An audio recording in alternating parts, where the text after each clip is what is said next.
कई बार आप गिरोगे, फिर उठना पड़ेगा और आपका ग्राफ जो है वो अप डाउन चलता रहेगा, है ना। तो बस आपको लगातार चलते जाना है, कहीं गिरे तो गिर के बैठ नहीं जाना है ना। उठना है दोबारा से और फिर से लड़ाई करनी है। कई बच्चे अभी घर पे बैठे होंगे और बढ़िया मजे से, हो सकता है साइड में टीवी चल रही हो सकता है बेड पे लेटे हो। ये सब हरकतें नहीं करनी है आपको। ये सब हरकतें सिलेक्शन ना होने का कारण बन जाती है। आपके सिलेक्शन होने या नहीं होने में आप रुकावट सिर्फ आप ही हो। अगर आप चाहोगे तो आपका सिलेक्शन हो जाएगा और नहीं चाहोगे तो नहीं होगा। तो आज हम सबसे पहले बात करेंगे कि आपको तैयारी के समय में क्या क्या चीजें ध्यान रखनी है और किस तरीके से आप अपने आप को इस एग्जाम के हिसाब से तैयार कर सकते हो।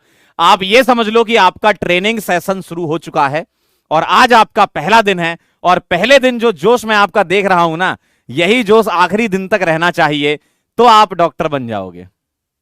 और सबसे पहले आपकी पहली कॉपी, पहला पेज ओपन कर चुके होगे। आपने बढ़िया सुंदर सुंदर राइटिंग में, कई लोगों की तो बहुत गंदी होती है ना, लेकिन फिर भी उनके हिसाब से वो सुंदर ही मानी जाएगी क्योंकि उनको उनकी राइटिंग में समझ में आ जाएगा। तो बढ़िया सुंदर सुंदर राइटिंग से आपने अपना नाम लिखा होगा, ठीक, स्टिकर लगा रखे होंगे, क्लास लिखी होगी, लक्ष्य नीट बैच लिखा होगा, ठीक है।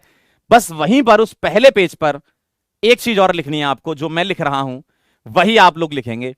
एकदम पहला पेज जो है आपका, वहां आप लिखेंगे मेरा सिलेक्शन होगा। सबसे पहली बात, अगर आप अपने दिमाग में ये बिठा लो और बार बार ये अपने दिमाग को एहसास दिलाओ तो आप वो चीज अचीव कर सकते हो, है ना। तो आप डेली यही बोलें कि मेरा सिलेक्शन होगा। सुबह जब आप उठें तो मिरर के सामने जब आप खड़े हों तो जो व्यक्ति सामने दिख रहा होगा आपको, उससे बस यही बोलना है कि मेरा सिलेक्शन होगा। ठीक है, क्लियर है एकदम। तो लिख लें सभी लोग लिख लें मेरा सिलेक्शन होगा।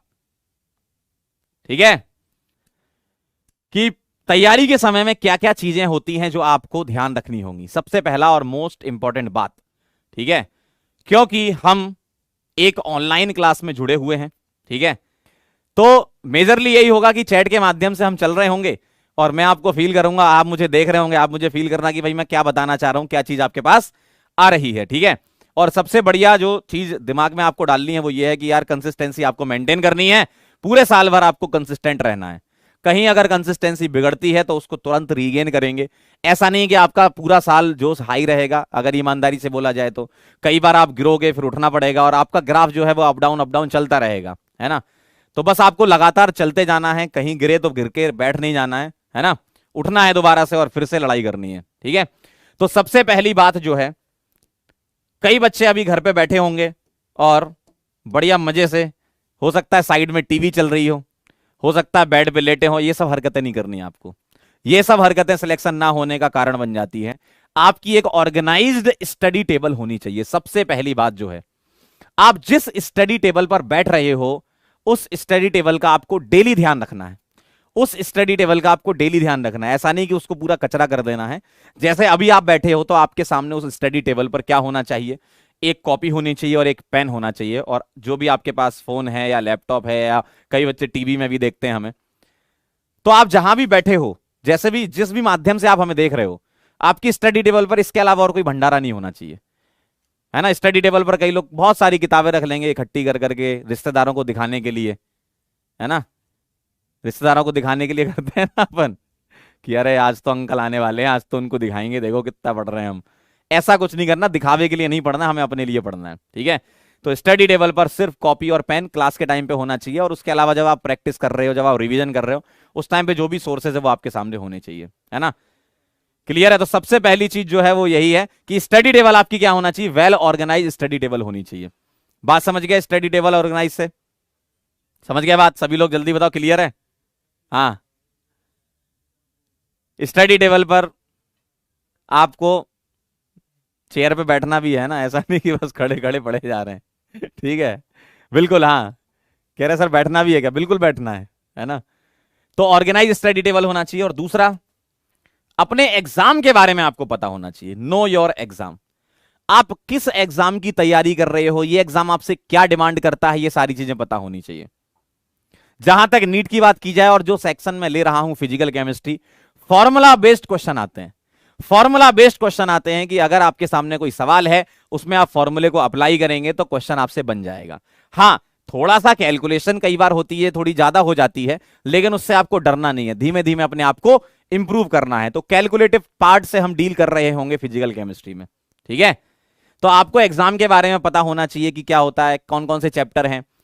तो एग्जाम के बारे में आपको पता होना चाहिए। और अपनी तरफ से आपको क्या करना है, अपनी तरफ से आपको क्या करना है, आपको सिलेबस को डाउनलोड करना है,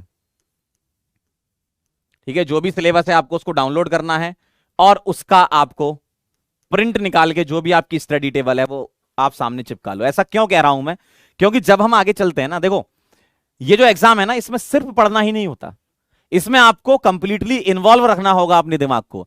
जब आप नहीं भी पढ़ रहे हो ना, तब भी आपके दिमाग में ये सब बातें चलनी चाहिए, है ना। तो सिर्फ थ्योरी या क्वेश्चन ही नहीं होता, उसके अलावा भाई एग्जाम में तो चलो थ्योरी क्वेश्चन से आपका सिलेक्शन होता है, लेकिन उसके अलावा जो आसपास का एनवायरमेंट है वो आपको ऐसा बनाना पड़ेगा कि आपका जो सिलेक्शन कराने के लिए एक तरीके से पॉजिटिव कैटलिस्ट का काम करेंगे, ठीक है। तो एग्जाम के बारे में जानो, सिलेबस डाउनलोड करो, उसका प्रिंट अपने सामने निकालो, ताकि आपको ये लग जाए, पता रहे कि यार इस दिन इतना कवर हो गया, इस दिन इतना कवर हो गया। बाकी हम भी बताएंगे, लेकिन आपको खुद से भी अपनी तरफ से आना चाहिए, है ना। स्वयं की जिम्मेदारी लेना पहले सीखना होगा आपको। और आपके सिलेक्शन होने या नहीं होने में आप रुकावट सिर्फ आप ही हो। अगर आप चाहोगे तो आपका सिलेक्शन हो जाएगा और नहीं चाहोगे तो नहीं होगा, ठीक है। चलें आगे।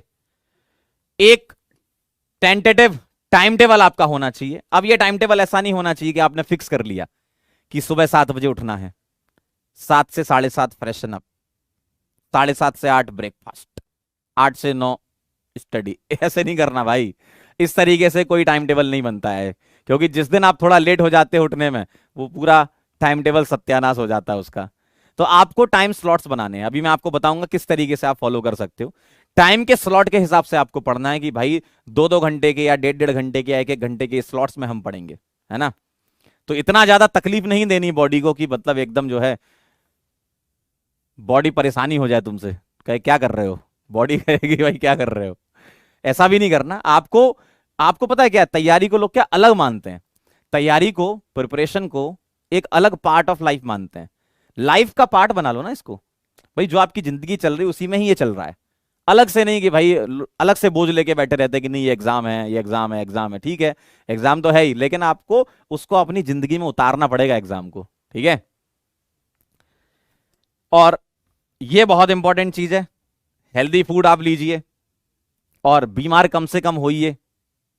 ये बहुत इंपॉर्टेंट है, क्यों, जहां आप 2-4-5 दिन बीमार हो गए ना, तो फिर हो जाता है बैकलॉग, और फिर वो क्लियर करते करते आपकी हो जाती है हालत खराब। तो ये ट्राई करें कि यार कम से कम बीमार पड़ने की कोशिश करें। उसके लिए आपको हेल्दी फूड खाना है, और घर पे हो, है ना, या कहीं हॉस्टल लेके भी रह रहे हो, तो थोड़ा ध्यान रखें, अपनी सेहत का ध्यान रखें, है ना। सेहत है तो सब कुछ है, ठीक है। नहीं तो पता चला 2-4-5 दिन 10-15 दिन बीमार हो गए, पूरा का पूरा चैप्टर ही साफ हो गया आपका, और फिर आप उसको कवर करने में संघर्ष किए जा रहे हो। तो ये बिल्कुल ध्यान देना है आपको, ठीक है। और नींद भी आपको भरपूर लेनी है। ऐसा नहीं, कई बच्चे ऐसे होते हैं जो अपने सीनियर से पूछ लेते हैं और वो उनको बहुत गलत ज्ञान दे देते हैं कि भाई 20-20 घंटे पढ़ने पड़ेंगे, है ना, सोना कम करना पड़ेगा। कुछ नहीं करना भाई, आराम से देखो, कम से कम 6 घंटा तो सोना ही है। अगर 8 घंटा भी सो रहे हो तो भी कोई बड़ी बात नहीं है भाई, दिमाग को भी तो रेस्ट देना है, बॉडी को भी तो रेस्ट देना है ना। तो मिनिमम 6 घंटे की तो नींद जरूर लें।